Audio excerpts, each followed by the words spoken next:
So I was working on an article that was titled Boycott to Bring Back a Better Version of DEI. And the premise of that article was if we are boycotting and one of the demands is to bring back DEI, then we need to get really specific about what we're asking for. Because a lot of these companies like Target and Walmart, Amazon, I don't know that they were doing DEI in the way that is the most impactful or meaningful. A lot of it was performative. And so bringing back DEI is just a demand that's way too general. We've got to get specific. And so I was utilizing the Montgomery bus boycott as an example because they had three demands. And before I get into that, I want to ask you, why did the Montgomery bus boycotts end? Like, what were you taught was the reason why the boycotts ended?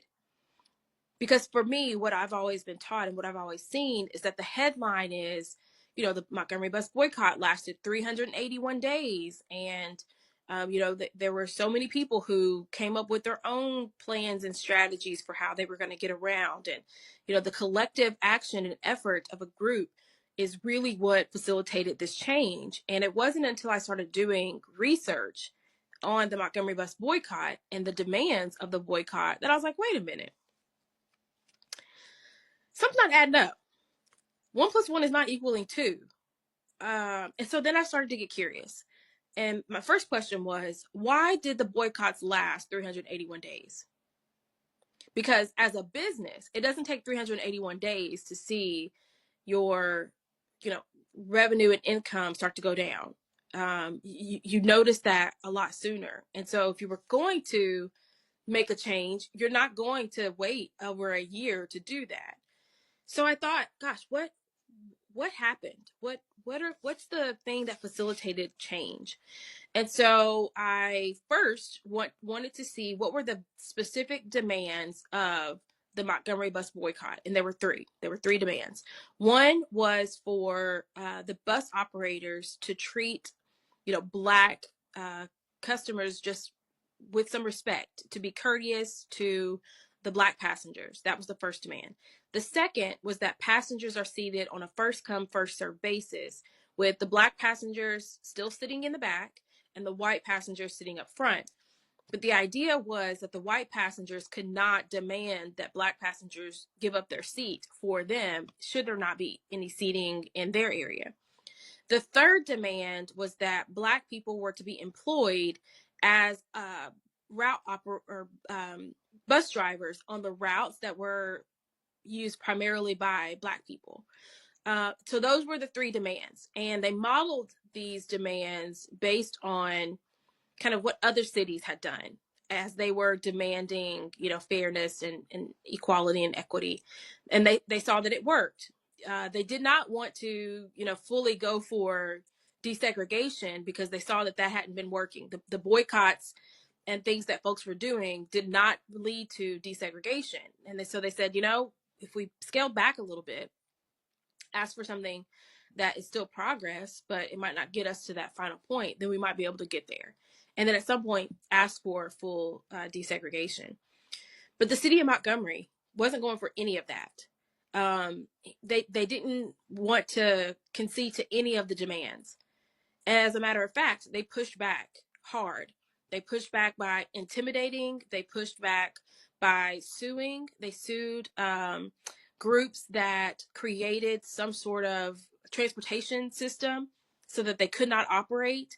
They did everything that they could, what was in their power, to break what the Black community had set up so that the boycott can continue. And in no way, shape, or form had they ever come to the table and said, all right, well, let's talk about what we can do. Let's see where we can come up with a compromise. That was never part of the equation. And so I was like, wow, let me keep digging. What am I going to find? And it didn't take long for me to find it, but there were 4 Black women who sued the city of Montgomery, and amongst others like the mayor and other departments. And it was because of that lawsuit that desegregation on buses was ruled unconstitutional. It was the lawsuit that facilitated the change. That's why the boycotts lasted as long as they did. It's because they weren't working. it wasn't getting the desired effect. It was the lawsuit that got the change that they were wanting. And I don't know, maybe the boycotts did have some sort of, um it was a factor in some way, right? It was some sort of contributing factor, but it wasn't the headline. It wasn't the headline like I had been taught that it was the headline. And I mean, I, I feel like I was taught that the Montgomery bus boycott was so impactful that the leaders were kind of shaking in their boots and were like, if we don't do these things, then we're going to lose money. And if we lose money, it's going to put us out of business. And that wasn't it, because if they were concerned about that, it would not have taken 381 days. It would have been resolved much sooner than that. It was the lawsuit. And what I find to be interesting is that one of the four Black women who were plaintiffs in this lawsuit, one was Claudette Colvin. And that name might sound familiar because Claudette refused to give up her seat on the bus before Rosa Parks, and was originally going to be the Rosa Parks, serve in that capacity. But because she was unmarried and pregnant, she wasn't kind of the model spokesperson. So it was then Rosa Parks who became that. Claudette was one of the four plaintiffs of this lawsuit, and it was ruled unconstitutional. They cited Brown versus Education to as the reason for the desegregation. And it's like, whoa, wait a minute. Wait, why isn't that the headline? Why isn't the headline that there were four Black women who sued the city of Montgomery, and the U.S. District Court panel, said that segregation on buses was unconstitutional? Why isn't that the thing that we were taught? And I don't know, maybe some folks were taught that, but I feel like that's not the narrative that I was taught. That's not how this situation was described to me. It was like, it's the Montgomery bus boycott. There's not even a name for the role that this lawsuit had in overturning, segregation on buses. And so I was thinking about that in relation to today. I'm all for utilizing our dollars and supporting organizations and companies that align with our best interests.